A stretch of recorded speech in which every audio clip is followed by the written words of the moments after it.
The way that we develop things was the clients coming to us and say, hey, we want to have a technology that is exactly what you guys are running. Can you make it work in my neck of the woods? And we said, sure. And that's kind of how things started. And since then, we're running in this symbiotic kind of interaction with clients where basically they like what we're doing and they want like this. We see what they need and we develop for their needs. And we love that. Ideas, by definition, are always fragile. No tolerance for failure, no innovation. The best ideas have to win. This is the Synthesize Pod from Bright Idea. It's your weekly hit of insights and actionable strategies for innovation-minded professionals that just want to get shit done. Welcome to Season 1, Just Say Hackathon. So just a little introduction for our audience. BlackRock is a close to $20 billion a year financial player. They've got close to 20,000 people, and likely anyone with any financial assets at all has some interaction with BlackRock, either the systems that the teams that are managing those assets are using, or, you know, if you've ever been part of an index fund, BlackRock's really a pioneer in the index funds. Welcome back, everyone. We are back here with the Synthesize Pod and a new friend here, Kfir Godrich. You want to say hello? Hello, everybody. Well, I know we don't have much time with Kfir, so I think we're going to jump right into it. Kfir, I think we'd love to, obviously this is a Synthesize Pod. It's designed for people who are trying to cultivate a mindset of innovation as business leaders and help their teams innovate and kind of adapt to this rapidly evolving world. And this first season, we're focused on Just Say Hackathon, so how hackathons can play a role in the mix of innovation activities. So I thought it'd be great to kind of understand your history, how you kind of got to this role. At some point, we'll give some background on BlackRock too, and then move into, hackathons specifically in the second half. Does that make sense? Absolutely, no problem. All right. Well, why don't you give us a little bit of background? We always love to hear some high school or childhood stories that might have hinted to this career path that you're on. Anything like that about how you got to where you are? Yeah, my background, it's quite complex, you would say. I was born in Eastern Europe, in Romania. I grew up in the Middle East, in Israel, and then came to the US. So therefore, it's quite an interesting path, if you want. How old were you when you left Romania and then Israel? 15 years old, and I came to the US about 22 years ago with 3 children and a family that was already running a private business in consulting already, with heavy achievements in the field of innovation, if you want. It was the telecom boom, times where we've seen that Europe is not doing so great, and that was our path of work at the time. And we said, let's go to the US and see how it is going to be there. My wife wanted to finalize her PhD, so we came to the US to get, after less than 1 year, the same hit that happened in Europe in the US. It kind of took a little bit of time for the markets to propagate here. So, did you have friends and family when you came to the US, or you guys were kind of just on your own? We had a little bit of family here, no friends. Yeah, people told us that either we are totally stupid or we are geniuses. Well, I think there's a fine line, right, between the two. Absolutely. Now, when you say the hit to the market, I didn't fully capture that. So are you saying that the telecom was booming in Europe and it hadn't yet boomed in the US? No, it was already post. So basically, I was working on designing the infrastructure for the Olympic Games in Athens. All the telecommunication and datacom at the time was very popular. And I designed all this data center across Europe over the, submarine optical networks. And we've seen at some point that the checks for our work, they stopped coming. And this was because companies, they did not do well. And it took some time till, Exodus and other companies, Global Crossing, they kind of faded. So that was kind of the path of the, fading of the telecom boom, if you want. I see.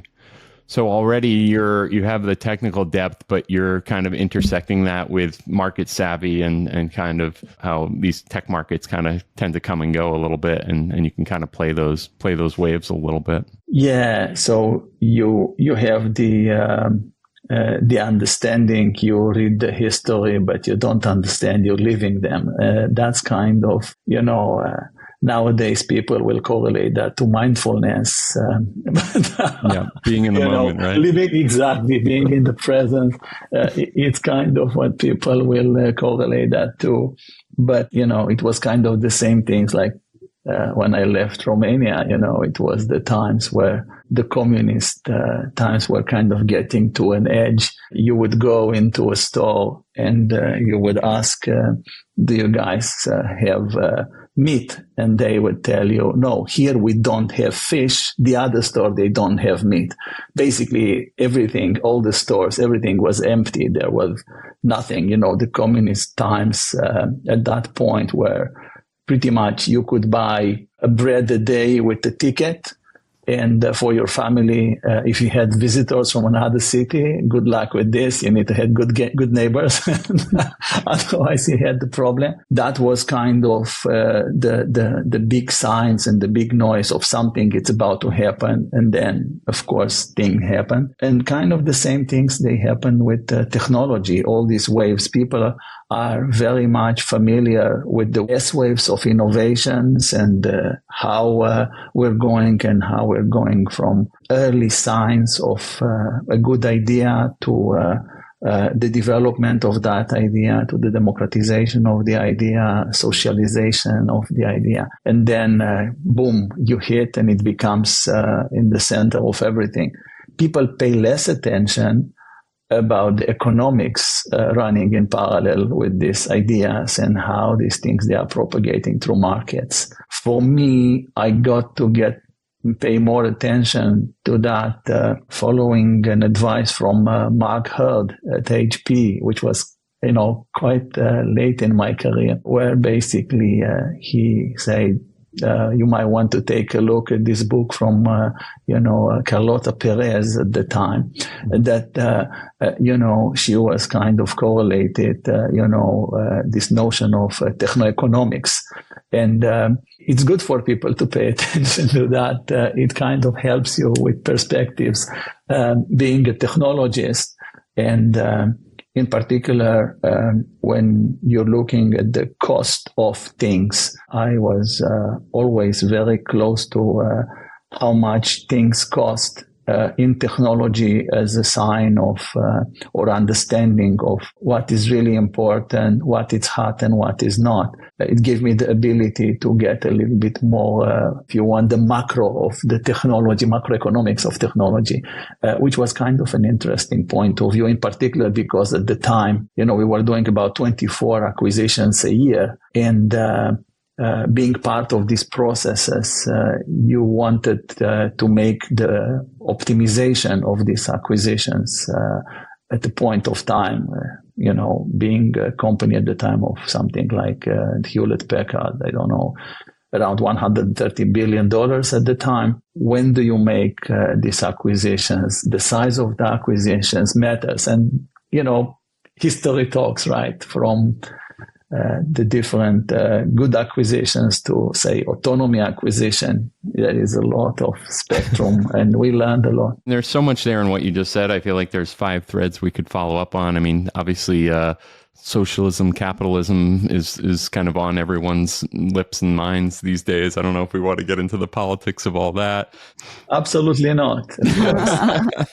But the technology market thing, we actually invited Carlotta to come to a Synthesize conference years ago, and she was, she couldn't make it, but I spoke on stage about her book. And I think what's fascinating is that not only, does the economic market and the technology market kind of go together, but they're kind of shifted in time, right? And the time to get involved with a hot new technology as an investor may be a year or more before somebody's getting involved, someone's downloading the app like in mass, right? So I think that's always fascinating. And then, to have that vantage point of being in mergers and acquisitions where you're making these like massive bets, probably some of the biggest bets a company makes, to not just buy products, but to buy entire companies, and trying to be on the right side of history there is pretty fascinating. I'll put in one other thing that's just kind of interesting to me is I grew up in a Wall Street family. My dad was one of the first technical analysts on Wall Street. So I thought it was normal for people to look at charts of indexes and and predict the future. And I found out later that that's like, less than 1% of the population does that as part of their day job. But it was always fascinating. Usually the dinner table talk. Yeah, exactly. We had little cups with the Dow Jones chart on the side of it. But two things were fascinating to me about that industry one was that the market as a predictor of where the economy was, that you could kind of look and see that the market was down, and that was signaling that at some point in the future it's kind of a forecast that the economy might follow that because the smart money was kind of running in one direction. I totally get it.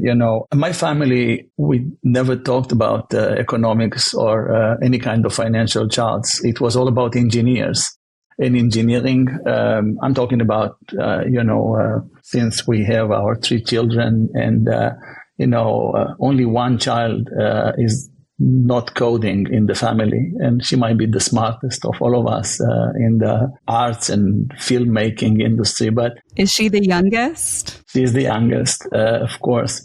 And good point, Margaret. And we always looked into problem solving as something that fascinated me since my early years, and then kind of same thing for my wife. She took an academic career, but also in computer science and engineering. But I was always fascinated by things that they did not have the dollar signs, and I was fortunate enough to kind of deal with things that they were under the water, in the ground, on the water, in the air, and in the atmosphere, kind of everywhere, and technology. So you're talking about underwater internet cables and radio signals and stuff like that, right? Internet cables, data centers, radio signal processing, whatever you want to imagine there, up to satellites and other kind of interesting things, and totally not related to financial systems. In fact, I asked the president, co-president at BlackRock at the time, Charlie Halak, God rest him in peace. Unfortunately, he passed away too young. He was maybe one of the smartest people on Wall Street. And when he interviewed me, I asked him why he needs somebody that is dealing with complex systems like me to work at BlackRock. He looked at me and he said, I want you to solve for me a big problem here. I say, what's that problem? I want you to build for me a $100 server. So last month, I celebrated 10 years here at BlackRock. So 10 years ago, he wanted me to build a $100 server, coming from Hewlett-Packard and, the history of HP Labs. It was kind of natural for him to ask me to do something like that, and having majority of my life in designing monstrosity data centers. It was kind of a good problem that he was thinking it was going to be very interesting for me to try and bring me over following my year of non-compete after HP. Yep. And I say, Charlie, let's go and divert that problem into a different direction. And he said, why? Say, because this year there is this company that came up by the name of Docker. And they are, doing these things called containers. And basically they are taking monolithic software, cutting it in pieces, putting it on containers, loading them off a train with orchestration. And suddenly, you can have, software in total different way, running technology in total different way, being able to push changes in total different way, being able to solve software problems in total different way. With this kind of directions, the servers, they are going to be a little bit less interesting for a company like BlackRock and other financials. Is going to kind of abstract the level of the hardware from everything that you want to do. And then, there is this smell of cloud that you can have here and there. And, that's kind of what's going to happen. He was fascinated looking at me and said, anyway, I wanted you to come to work for me. So, just come over. For anyone that's listening that may not be familiar with Dockers and containerization, the insight there was that, we don't need to just keep adding a new server every time we have a new computing task we need done. We can kind of run like mini shoeboxes inside a single computer, and then each of those shoeboxes can run discrete tasks. So they call those containers, and Docker is one of the players that built that. So instead of needing tons and tons of $100 servers, you can just have one really big server with lots of little containers that run those discrete processes.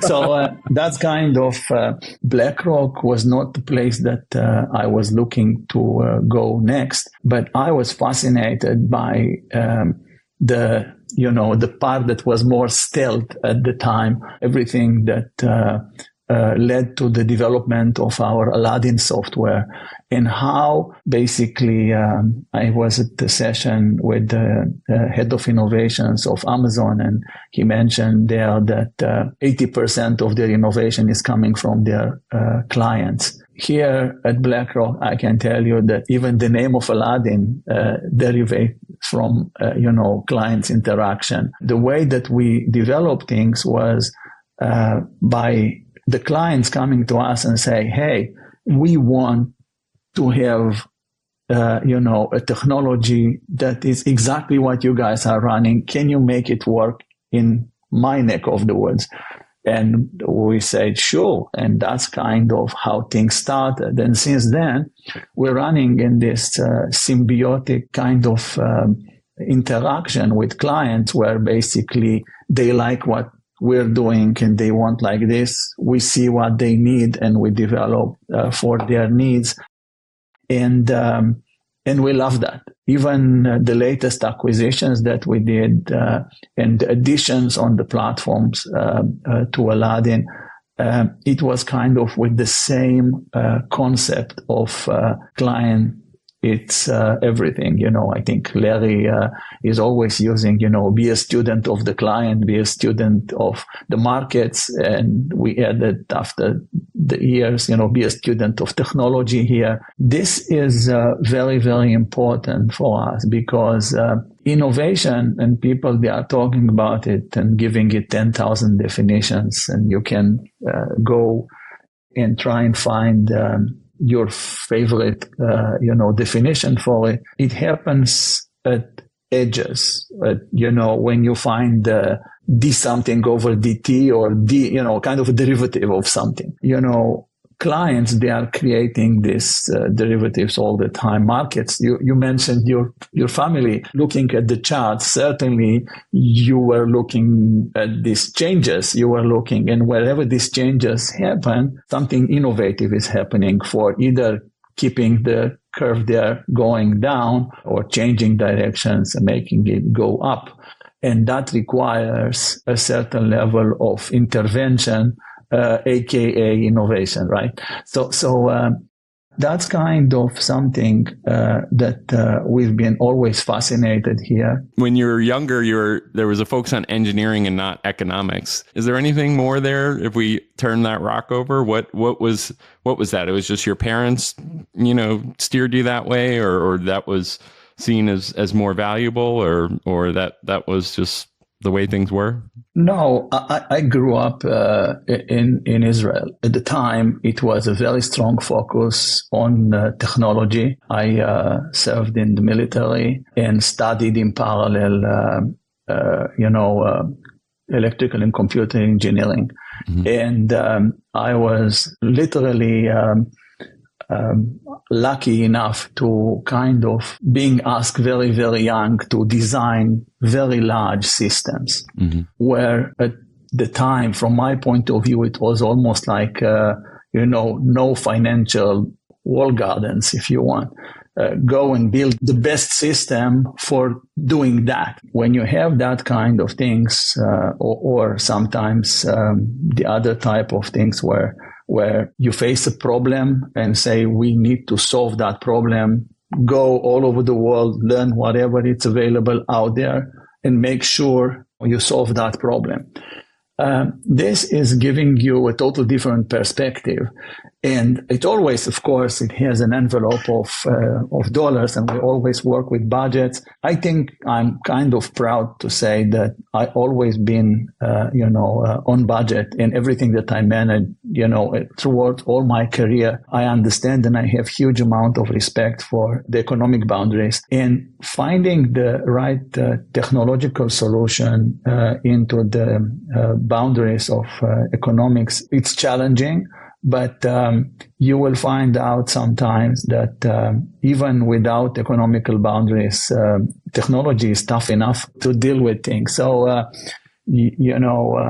I started being in what is called C4ISR type of environment, which are typically the most expensive type of environments to design in the military environments. The challenges that there are just to solve the problem mostly, and then the economical burden, it's a secondary one. Then, over the years, when you're going from doing C4ISR to designing the next data center for a financial institution or for a hyperscaler, different type of problems, different type of optimization.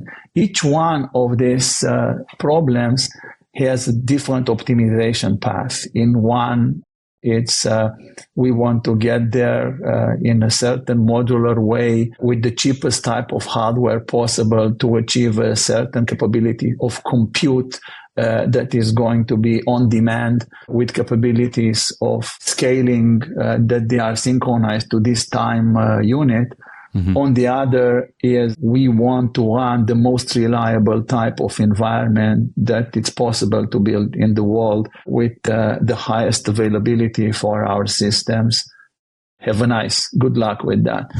And the numbers change over the years, even we're talking about supercomputers that I've been lucky to design a couple of tens of them to a data center for a hyperscaler. When you're thinking about these things, popular numbers at the time was a supercomputer, number was you have $20 million, you build a supercomputer for a university. And then it came times where $100 million, it became kind of a challenge. For data centers, times where, you were building data centers for a couple of $100 million, and then you got to $1 billion. And nowadays, this AI directions that we're dealing with nowadays, $1 billion will not bring you too much. So the orders of magnitude correlated with technology are changing because of our needs and the correlated systems that they require to enable this type of environments. They are also changing. They are creating problems that they are multidisciplinary, that I found them and their complexity absolutely fascinating. Yeah, I've heard about the new AI data centers where you like the power is the constraint. And as you're training, the demand for the AI compute can fluctuate wildly. So it's not just that you need this much power. It's training and inference. Yes, yeah, absolutely. like it might crank up to 3x down to 1x, and you need to somehow support all that, which is pretty crazy. Yeah, and regulating power at this kind of fluctuations, absolutely, it's not an easy task, as you might know, in particular when these kind of things are kind of singletons. Yeah, I saw some pictures of the XAI, Elon Musk company, and they just have trailers of generators outside of their new AI thing in Tennessee. Well, that means that they don't take a lot of power because the existing generators are not a lot of power versus what it is required next. Yeah, I don't know if they were trying to isolate risk from the grid or I don't know exactly what they were doing, but they had a bunch of them. Yeah, absolutely. Yeah. So a couple more stops on the journey. So we're in Romania, we're in Israel. So you came to the US, your wife was doing the PhD. Did you go straight to HP at that point, or were there a couple other stops in there? No, I started doing my PhD myself, and in parallel with that, I started working for a company called EYP-MCF. Sorry, what was the PhD topic? Nonlinear controls. It's kind of in complexity. Yeah, it's kind of direction that I was always fascinated by. But in particular, because not too many people, they were sticking their nose in this. I don't know what that is. So is that what are you controlling and what's nonlinear? It's a long story there, but a lot of real things are nonlinear, unfortunately. So, it's basically controlling the real world. But I started doing that, and joining EYP-MCF was a huge privilege. Somebody I knew a couple of years beforehand was the CEO there, which was one of my mentors, Peter Gross, maybe one of the top mission critical engineer in the world, in my humble opinion. And Peter took me to be his CTO there at EYP-MCF, and we were basically designing 75% of the tier 4 data centers in the world. So basically, our clients, they were top 5 into every industry that you can think about it. So telecommunication industry, financial industry, hyperscalers starting to get built at the time. Beside Google, everybody was our client. It was basically an unbelievable environment to be an innovator. This is where ideas like, modular data centers, like the one that you've seen, the generator next to the thing, it's because it's modularized and scalable in certain way. All kind of how to build a real big thing, and we did that, it was every day I used to come to work and I needed to generate a new idea for a new client that was very demanding, and they wanted all kinds of things. And we got the attention at the time of HP, IBM, and Dell. And the three of them, they decided to buy us. And HP was the successful one into this journey. But we've been at the time at the center of pretty much designing the technology strategy for each one of these companies, including development of software that was quite unique and very early in areas like green data centers and everything related to how to do things green, how to understand the footprint of this kind of this area that was, even at the time, it was something like 2% of the power of the world was powering this kind of type of environments that they were data center environments. And this was like 2000s in terms of timing? Timing was around the HP acquisition was around 2007. Okay. And then joining, Hewlett Packard took this kind of need and capabilities to the world. So suddenly I spent time in China, in India, in all around the world, trying to build and to introduce this kind of notions of engineering that was large scale, and how to deploy this kind of technologies in order to make compute storage network, giving you the next generation of technology if you want. And that was the challenge. So I was a CTO in EYP. I moved to become a CTO in HP. I got the opportunity to work with HP Labs, which was a great opportunity at the time. Mm-hmm. And in particular, through the transformation of HP Labs. All right. So you get to BlackRock, $100 server. You actually see the writing on the wall that it's more about containerization and Docker. And you mentioned briefly that the name of Aladdin had something to do with the intersection of your customers and them wanting what you had. Or talk to us about the name of Aladdin. I was curious how Aladdin got its name. Aladdin indeed came from the need of clients to work the way that we are running, and to deal in particular in the first days with risk. People wanted to de-risk or to understand the risk that they have over their platforms. Basically, one of the first products that they used was our risk for any kind of securities that you might have into your portfolio. And that was called the green package. And it was called the green package because originally when our 8 founders were sitting in one room, they could not find the amount of paperwork there that they were related to their risk calculation. So basically they started using the green paper. And that's kind of how this was kind of find out a little bit faster. So that's how they could find it in a stack of paper, because they would look for the green. Yeah. About, after about 4 or 5 years at BlackRock, I was lucky enough to be asked to manage the data for the firm and to actually be in charge of this green package. So one day I'm traveling with our president, Rob Capito, and he's asking me, hey, right now that you're running this thing, first of all, good luck to you. but do you know why this is called green package?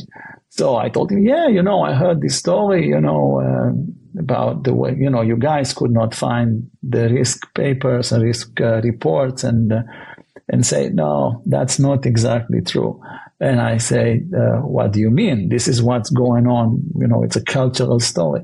Say, only I know why this is green package, because I used to buy the paper, and I bought green paper because it was the cheapest paper I could buy at the time.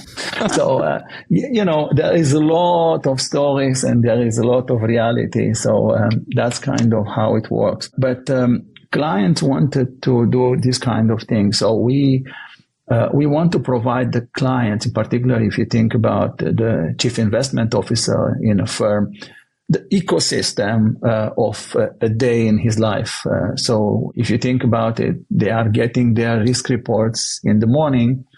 They might take the data, they might mix it with some private data that they might have into our own environment, that we're providing them with all kind of tools like our studio platform on Aladdin, or some separate tools that they might want to use. If you're hyperscaler and you happen to have a platform of big data, you might want to do a little bit of these things on the side. And then this magic that you're generating, you're bringing it back on the platform, you're dropping it, and you're making your decisions about your trading strategy in our Aladdin infrastructure. Will bring you back at the end of the day with everything, all your picture there for everything that you wanted to get to. And that's kind of again and again. And then you have the capabilities to play with all these things and all the related things around that ecosystem. So if you think about research, if you think about reporting, if you think about anything that you might need in order to run an environment of, say, our clients, they are typically a majority of them, they are institutional clients, so people that they might have, say, over $20 billion in assets or something like that. This is kind of the way that they manage their money. That's how we're helping them out. And nowadays it's getting even more interesting, but because people, they want to do even more in BlackRock way. So it's going even beyond the Aladdin platform. It's going into the modus operandi and all kinds of other things. And you can read in the media all kinds of projects and programs that we're running in this particular way. So again, a couple quick catch-up notes. So obviously, BlackRock is a massive financial player. Aladdin is in colloquial terms the intranet tool that allows that. It's basically this massive technology platform that you guys have at the center of the business that allows all those transactions to happen. It's the technology for a financial institution to run everything they need into their environments de facto. That's how we're running ourselves. That's how they run themselves, to make it the easiest way to understand it. And my understanding is that entity is head and shoulders above anything else that really exists out there. It's just like, kind of light years ahead of what, anyone else would have, same way you might think Google has. We hope so. Well, like the way you think Google has great AI, it's kind of like, or someone else, is, it's head and shoulders above. So, and then obviously you mentioned that your customers were coming to you, other institutions were coming to you and saying, we want that technology. We want those processes. We want that green folder for ourselves so that we can find our risk. Green package, yeah. Okay, I think I'm fully caught up now. So let's talk about innovation at BlackRock, because even though BlackRock is world famous as a financial player, it's really a technology company to a large extent under the hood. Would you say that's accurate? I think every company today is a technology company. We say that many years ago about BlackRock. I think innovation was from day one existing here.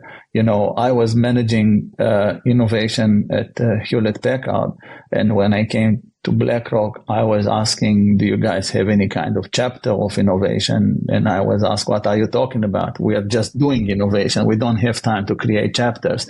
And that was one of the things that attracted me at BlackRock. It's kind of an OBS kind of a company. We don't do things for them to look good or to make, any kind of big, innovation theater, showy type stuff. We're not there for any kind of a show. We just do things that we need, that we believe that they are the right things.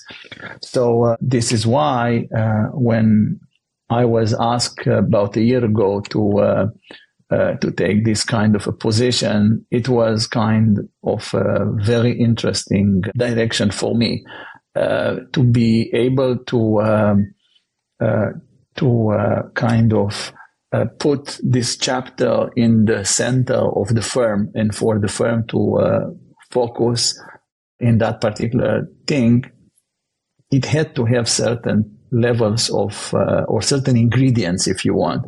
And management here was kind enough to me to allow me to kind of pick and choose some of the ingredients. So I created here an AI labs about 6 years ago. So they say, well, you will continue running, everything, we need to do with AI. And because what happened in the last year, certainly right now, we democratize that. And together with the Aladdin engineering and Aladdin management, we're doing that for everything in the firm and for clients. So it's not a division of, it's kind of everywhere. And that's the right thing to do. Mm-hmm. I was running data, so they say, "Oh, we want you to continue, running the Aladdin data," and so I'm co-managing the Aladdin data together with the head of Aladdin. I was running information security, So I was asked to continue overseeing the CISO and the information security operations for the firm. Then, we concentrated all the technology inside the Aladdin world, which was the right thing to do for focus and for, again, as I mentioned, we like to have the things to be the right things. And then, one of the things that I figure out, we do not invest too much into early stages. That's not what we're doing. We typically invest in the companies way later in their stages of development and way heavier amounts of dollars. So I wanted to create a chapter of InnoVentures. And this particular chapter of InnoVentures was in order to infuse innovation into different parts of the firm through capabilities that we might have less inside, or areas that they are running way faster than we can run. Well, think about it. With AI nowadays, the speed of AI, nobody can catch it as an institution, being a financial institution, or any other company otherwise. You need to pay attention. You need to be open to bring and infuse yourself with capabilities that they are changing in a pace that it's never seen before. We spoke a little bit earlier about all these S-curves and, the timelines for these S-curves, they are basically shrinking as we speak all the time. Additional points of, development, they are getting added to them as we speak. And I think in a couple of years, we are going to learn from new books these chapters of innovation, because what we are living right now, I feel that we're living in the fastest pace ever from the point of view of technology development. And what AI, and in particular generative AI, is doing for organizations, it's significant in its core for the future of the companies. And I heard all kinds of people talking about it. Some people, they are talking in terms that in 5 years there are going to be two types of companies: the ones that they fully are into AI, or the ones that they are out of business. So I don't know how true this statement is, but definitely I can understand the need to make this kind of statement, in particular for people that they are analyzing markets, that they are overseeing the speed, they are looking into prediction of capabilities. So that's definitely something that we could see. And therefore, the need to have a different way to look at innovation, it's very, very different than in the past. We kind of glossed over. So you're officially the Chief Innovation Officer of BlackRock. So how did that come to be? You said that innovation was diffused throughout the organization. They were kind of willing to set this up as a department. You were doing about 50 other things that were mission critical to the business, but they still kind of gave you this extra responsibility and extra team. What did that look like? What were the motivations? You sound like you had some hesitation about, that being its own entity instead of just innovation being diffused throughout. But was it specifically through the ventures route, the corporate venturing that got you into that position? No, I think, it was a very important point in time for the firm to figure out that this should be a specific thing to pay attention for it. There are areas that even you're a 36 years company or 36 years startup as BlackRock, if you want, we do so much, innovating every day here.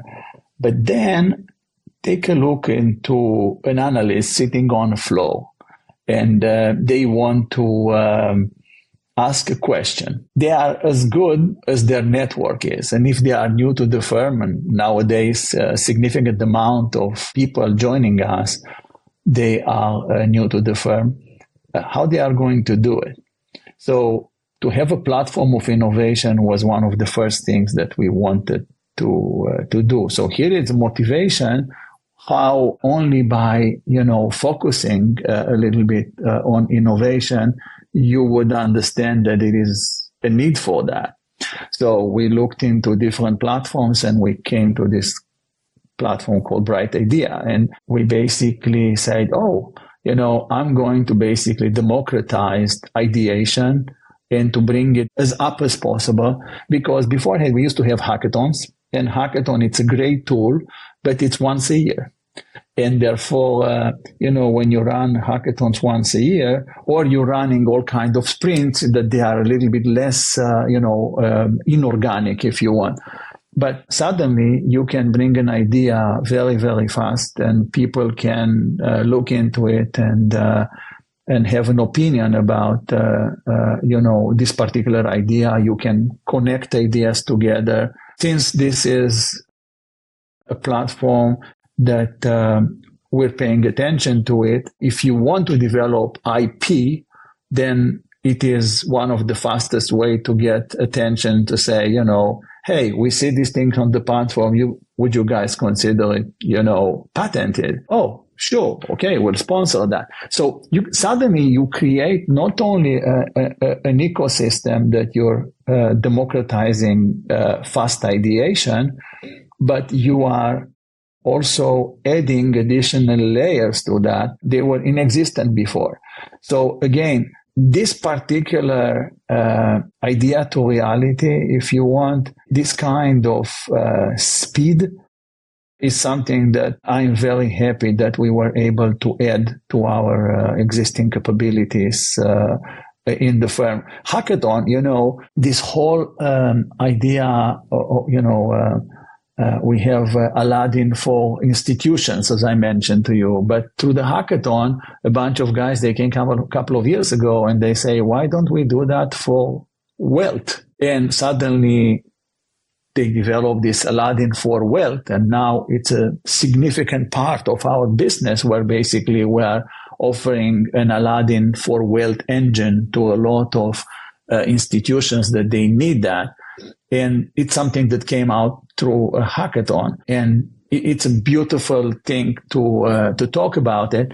But right now, there are, this particular year, we had 250 ideas that came up through the hackathon on the Ideation platform that we put together. The only complaint that I have about it is that I was able to know who is the winning idea before the typical thing that we will do the polling and we'll announce it in our global leadership summit. I was able to know who is the winner before the drums started to go. And the reason for it, people's sentiment on a platform, it's very realistic. So in the moment that you have a platform and you see people's sentiment that they are departed something 40% from the rest of the ideas, oh, that's the winner. That's exactly what happened. So how cool is this? So yeah, it's a different way to deal with ideation, and it's adding. It's fantastic, and we are very happy for adding this kind of capability. What do you see?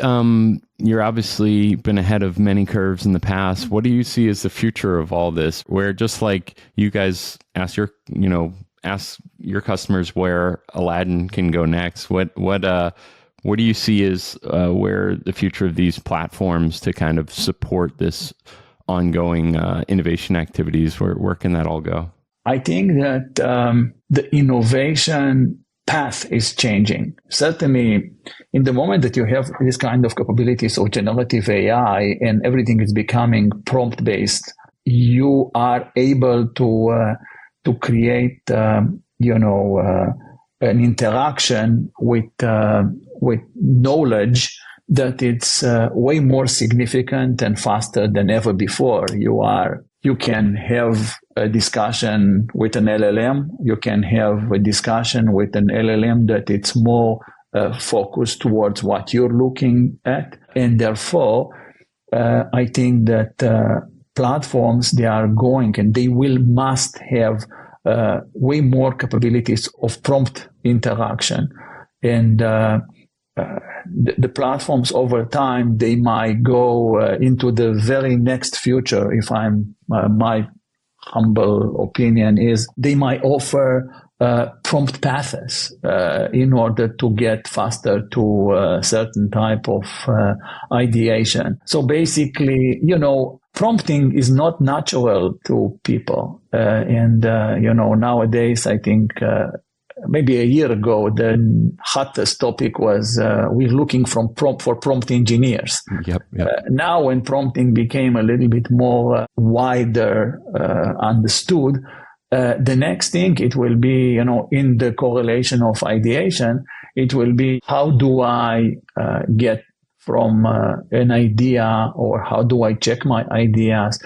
Think about even if you're looking on something that it's related to IP, you have access to check IP way faster and way more specific than before, that you needed to go into a document library and try to find what exact patents are relevant for. This whole world is changing, and it's, if you think about, the legal world, that it's very much changing nowadays because of AI. It's kind of everything, it's correlated. Okay, well, we promised we'd get you out of here on time because you're a busy exec and you have all those responsibilities you were talking about. I feel like we could go on for another 2 hours if we had the time. Hearing that did make me feel better that happens in every company on every promotion, that you keep everything that you were doing before and get a new project. So it's, I think it was at HP, the thing that I learned there when I joined, they told me, here, you're never going to die from starvation. You might die from indigestion. There is always so much to do. And, people, they are trying to attack everything, and at once. In particular, nowadays, it is very important to have a structured thinking. You were asking what is next for ideation. If you're going to go wild with your prompts and you're not going to be structured in your thinking, you're not going to get where you need to get. So that's another place where such kind of platforms, creating structured thinking or structured steps, if you want, to get to something, that's where the value will be, because otherwise you can get very easily, scattered around. Alrighty. Well, Kfir, again, to keep us on schedule, I'm going to let you go, but hopefully we'll have you back or something, or come see you in New York and we'll have a coffee together. But I want to thank you for taking this time, sharing some of your journey, sharing some of the deep thinking and the technology behind BlackRock. And yeah, thanks for joining the podcast today. Thank you so much. Have a good one. Bye-bye. Yeah. Wow. Well, that was more than I was expecting. What did you think, Margaret? I just sat and felt like I was at school. Like I was like, I'm just going to sit here and learn these lessons. I did write down a few things, though. I think that there was an interesting arc in his background from being in Israel and being tapped to build governmental, big data centers and things with kind of, budget was secondary, all the way to the story of the $100 server. And then I thought it was really interesting for him to switch to this idea of like, we're asking the wrong question, right? Like this is the wrong project. I understand that the goal is to make, software and engineering even cheaper and make sure that, if we can reduce the cost of servers, but there's another path to do that other than just make a server cheaper, right?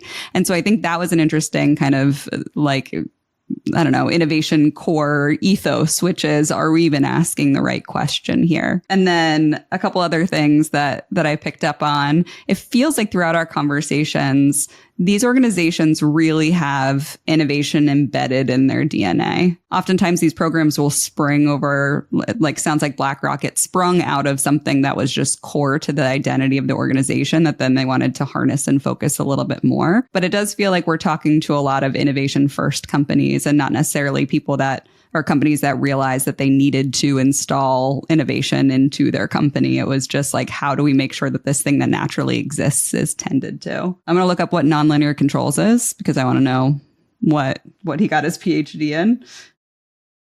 And the last thing I'll say that I was literally in school taking notes. I think that when he was talking about democratization of ideas and that they can come from everywhere, and the fact that they use Bright Idea and hackathons for that internally, I also thought there was an interesting thread of the venture arm and it being that good ideas can come outside of the company as well. Like innovation can come outside of the company, and why don't we go early stage and invest in it? So it's kind of this extension of that idea of innovation can come from anywhere, that then also was that ventures program. And those are my notes. All right. Yeah, I was pretty fascinated with the whole arc of, Romania to Israel, HP Labs. We worked with HP Labs. And then BlackRock is obviously, I love this idea of the no BS culture because I think in innovation, sometimes people do get caught up in the theater of it all. And they think, oh, we're going to, do this big kickoff event, or we're going to do this big, set up this team, and, recognizing that innovation was alive and well within the organization, but they could add even more emphasis and even more intention around it. I think makes sense. And I think he just kind of embodies that no BS approach, right? He has the skills, he has the experience, he's done these things at scale, and he's capable of taking it to the next scale as that comes along.